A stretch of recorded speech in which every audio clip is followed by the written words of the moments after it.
One day, my husband asked me, "Hey, how much money do we have in that vault?" I chuckled and replied, probably around $500,000 in total now.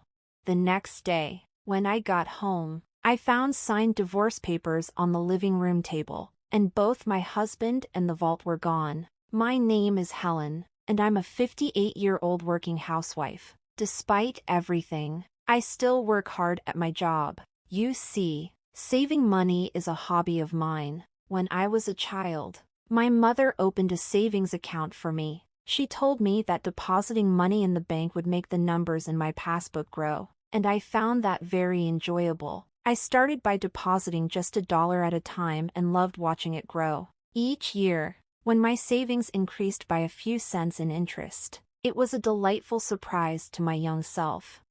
Being fond of money and how it works, I became a financial planner and gave advice on asset management. One day, a college friend told me about an old childhood friend who was in serious trouble due to debt. They asked if I could give him some advice, so I decided to meet with them. This old friend was a handsome man with a refreshing smile. My friend explained that despite his looks, he loved gambling and was struggling to make ends meet. I thought I might have some good advice for him.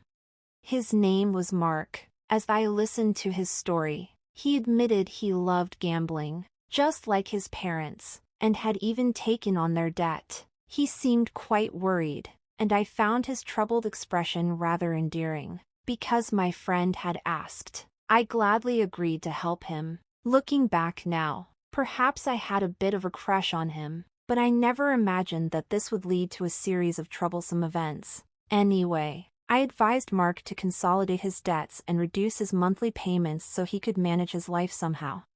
Not long after, Mark and I started dating. My friend opposed it, saying, I wouldn't recommend being with him, but we went ahead and got married. I thought that getting married would help us face Mark's debt together. My income was pretty good for my age group, so most of Mark's income went toward his debt. I made sure he cut ties with his parents to prevent the debt from increasing further, and I gave Mark a monthly allowance of $500. When Mark decided to cut ties, his mother yelled, "Ungrateful child! I wish I'd never given birth to you." It's only natural for a child to repay their parents' debts. His father also said, "Where's that thieving cat? I can't rest until I give her a piece of my mind. You don't belong to us." My husband, exhausted from having to deal with my in-laws' debts all this time, finally told them, "Enough is enough. I'm not your ATM. I'm trying my best here," and came back to me. He finally felt relieved to be free from my in-laws, who constantly brought up their debts.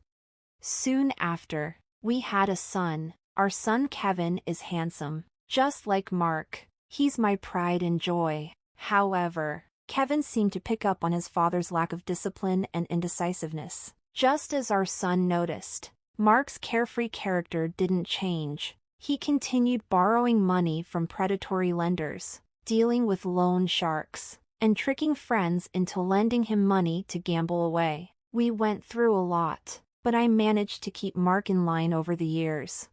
After 23 years, we finally got Mark's debt down to about $10,000. We were almost at full repayment when Mark received a call from his parents. "Please help us," his mother pleaded. "Your father has collapsed. We're at the hospital now. Can you come?" "What? Which hospital? What's his condition?" Mark asked in a panic. "Your father suddenly collapsed, and we had to call an ambulance." His mother sobbed. "Mom, pull yourself together. What hospital are you at?" Mark left work early and rushed to the hospital. He messaged me, "Helen, Dad collapsed.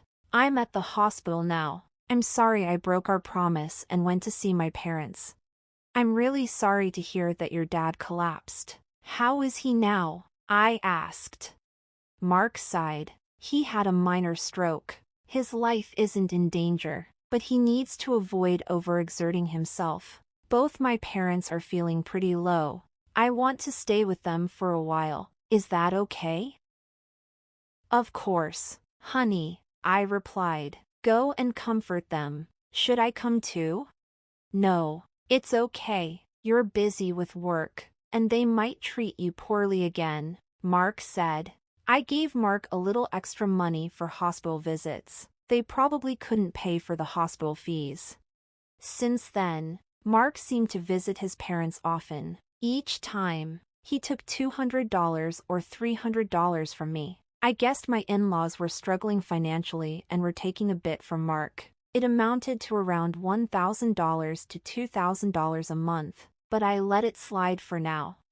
A year has passed since my father-in-law collapsed. Both my in-laws have aged, and I guess they wanted someone to lean on. My hobby, as always, is saving money. One day, I took out my bank book from the vault with a grin. Mark, who usually wasn't interested in me, stared at me and asked, "Hey, how much money do we have in that bank account you always look at so happily?" "It's about $500,000 now," I answered casually. But the next morning, I found a filled-out divorce form left in the living room, and both Mark and the safe were gone. As I was having breakfast, I couldn't help but smile. I knew Mark had been eyeing the money in the vault. Moreover, he had planned to take the entire vault. He's really not smart, but imagining him carrying the whole thing almost made me burst out laughing. We have a black cat named Luna, and we've installed a pet camera to watch her. Luna's adorable antics are the highlights of my day. I watch the camera during my lunch breaks, no matter when I look. My child is just adorable.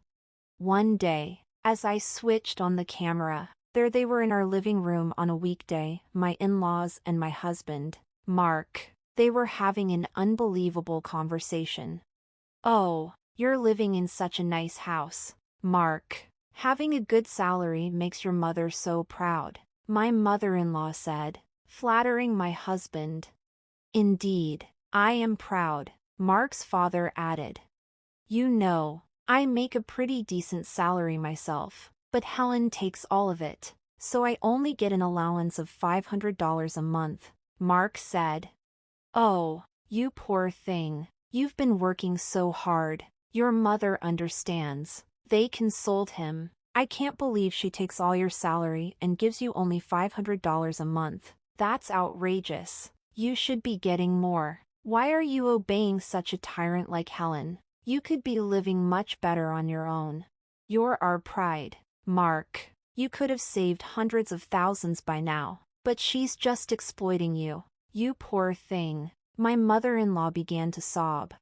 "Yeah, I've been thinking the same thing. You guys are right," Mark agreed.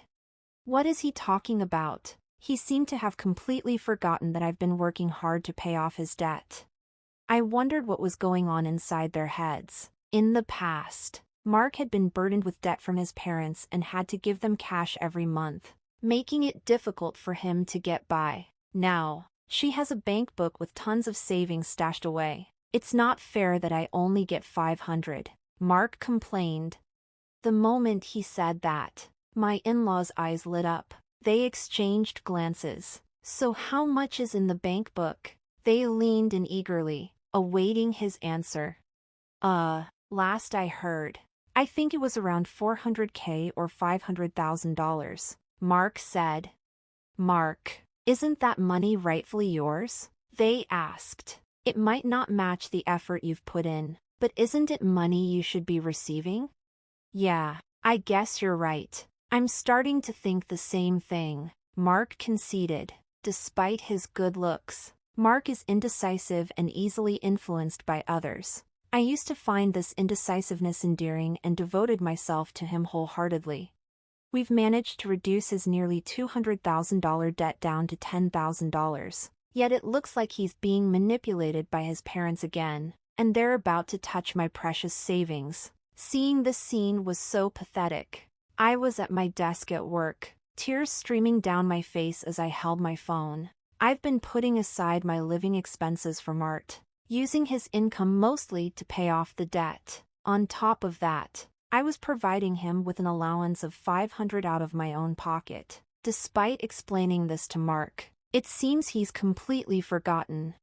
What have these past 23 years been for? I felt so sad and pitiful. My heart ached as if I was drowning in my own tears. I felt like I was disappearing, on the verge of breaking, but I made sure to record the conversation and sent the data to my son. That day, I left work early due to sickness. I went to my usual bar and drank heavily, spilling out everything to the bartender. In such a state, the bartender comforted me gently. He casually said, "Why do you grieve for such a person? You did nothing wrong. There's no need to live for them. Live for yourself." At that moment, all my intoxication and love for my husband faded. "Thank you, sir. Next time, we'll share a pleasant dream." I went back home after saying that to the bartender. Entering my study, I began to think, how would I steal the bank book inside that vault? I couldn't even begin to imagine, but I needed to devise a plan. I will show them hell. They shouldn't underestimate me. I concentrated harder than usual. Gathering evidence was the first step. From then on, I frequently checked the pet camera every day. Then the ugly truths began to surface. My husband was bringing home a young woman during his supposed work hours. It seemed like he was bringing her over about 3 times a week. I couldn't believe I had to witness my husband's infidelity when all I wanted was to watch our cat, Luna. Luna also seemed to be scared and wouldn't show up. They ruined my precious relaxation time. No more than that. They betrayed me, which I can't forgive. One day, I'll punish them severely. One day, while I was working, I activated the pet camera. This time, it wasn't the woman my husband was having an affair with, but my in-laws were at our house again. "So, is everything arranged to take that bank book from Helen?" they said with an unpleasant grin. "You're smart. You must have thought of something, right?" "Yeah, I thought about it. I'm thinking of taking the entire vault. It'll be easy." "Hey, that vault is quite heavy. Are you sure you can do it?" "I'll be fine. I'll load it on a cart. Help me out, Dad." "All right. I'll assist you anytime." The safe weighed about 120 pounds, as I suspected. My husband Mark was good-looking but not very smart. I pledged in my heart once again to drag these people down to the depths of hell.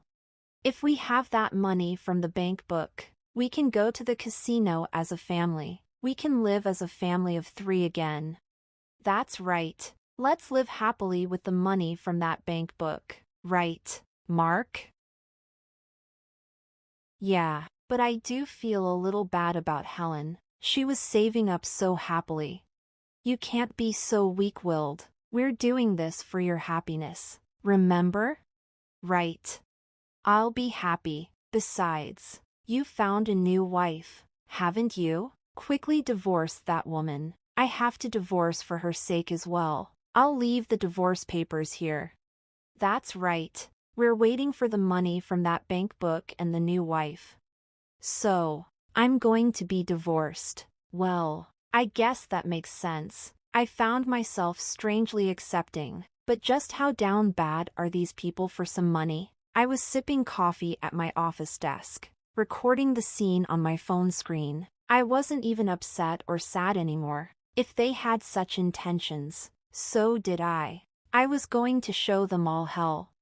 I was fired up, and then the day finally came. "Hey, how much money is in that passbook in the vault? You always seem so happy when you're looking at it." "Right now, there's about $500,000 in there."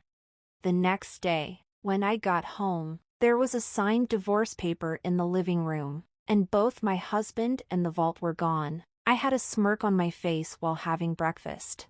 I acted quickly afterward. I immediately filed the divorce papers and contacted my son.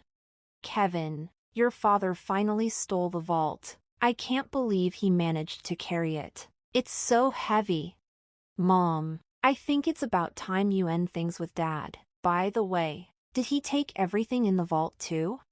"Actually, I moved all the money to online banking. The passbook is essentially worthless now. The most valuable thing might have been the safe itself since it was so heavy." Oh, by the way, I've already filed the divorce papers. Now, I'm thinking about filing a police report. What do you think?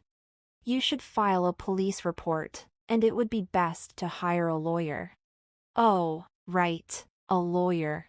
I already had a private investigator on it but hadn't thought about a lawyer. Thanks. I'm cutting ties with that too.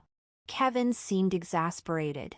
As Kevin suggested, I reached out to a lawyer through my private investigative contact. I handed over the recording from my pet camera to the police and the lawyer and waited. After a while, I received a call from my ex-husband. He sounded quite frantic. What the hell? The passbook is empty. What happened to the $500,000? You tricked me. That was my money. Where is it? Tell me now, or I'm going back to the house and abandoning your cat. Luna. You just committed theft and now you're threatening me. From now on, communicate through my lawyer. I said and blocked his number. I reported the incident to the police and sent the recording to my lawyer. Oh, what a relief. This is what I wanted to do. Karma is a real pain. I got a call from the police shortly after. We have caught the thief. However, the vault was damaged. It appears he forced it open. The things inside it were burned. My ex-husband and his parents learned that the passbook balance was zero. And apparently, they set the things inside the vault on fire. Even though it was his first offense, my ex-husband spent a few days in police custody. His parents were released with a stern warning. My ex-husband broke into the house he used to live in after he was released. Hey, open up! I've come back. I'm sorry. It was just a small prank. Let me in. Let's talk. You haven't filed the divorce papers yet, have we? We're still married, right? Don't make a scene in front of the house. This is no longer your house. I've already filed the divorce papers. We are strangers now. Leave now, or I'll call the police. You jerk! This is my house. Open up! Open up! I called the police when he started causing a scene. 10 minutes later, he was taken away by the police again. I then called my lawyer, explained what happened, and had him start the process of getting a restraining order. Afterward, I asked my lawyer to sue for emotional distress due to infidelity. The lawyer said we might not get much money from his broke family, but none of that really matters. I'm definitely going to demand alimony. It seems the reason he broke into our house was because he was discarded by his mistress and apparently wanted to get back with me. His mistress promptly transferred $10,000 in alimony and seemed to have fled. It seems they split after the vault incident. When the money runs out, so does the love. I'm sure he was enticed by my $500,000. My underpaid ex-husband, who still has $10,000 in debt, and his gambling-addicted parents seem to be struggling with daily life. He appeared to be living in an old single-room apartment without a bath, constantly quarreling among the three of them. This information came from my lawyer.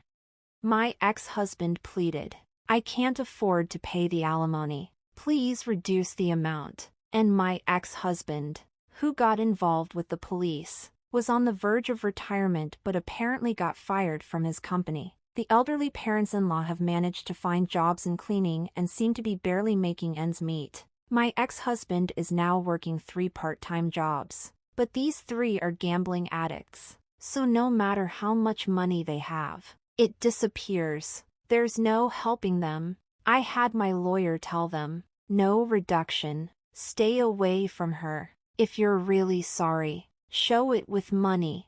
If he had stayed with me, he had planned to end the remaining $10,000 debt by the time he retired, but he fell for the sweet talk of his gambling-addicted parents-in-law at the end. How foolish. This $500,000 is an accumulation of my savings that I have started building from a very young age. I find it enjoyable to save small change. There's just something fun about updating the bank book. So, I think I'll start a new bank book. Right now, I'm living a relaxed life with my black cat, Luna. My son visits occasionally and tells me about his girlfriend. This time, I'm going to spend time for myself. I need to buy a new vault. One that's so big that a person can't carry it. Right, Luna? I am the happiest I've ever been.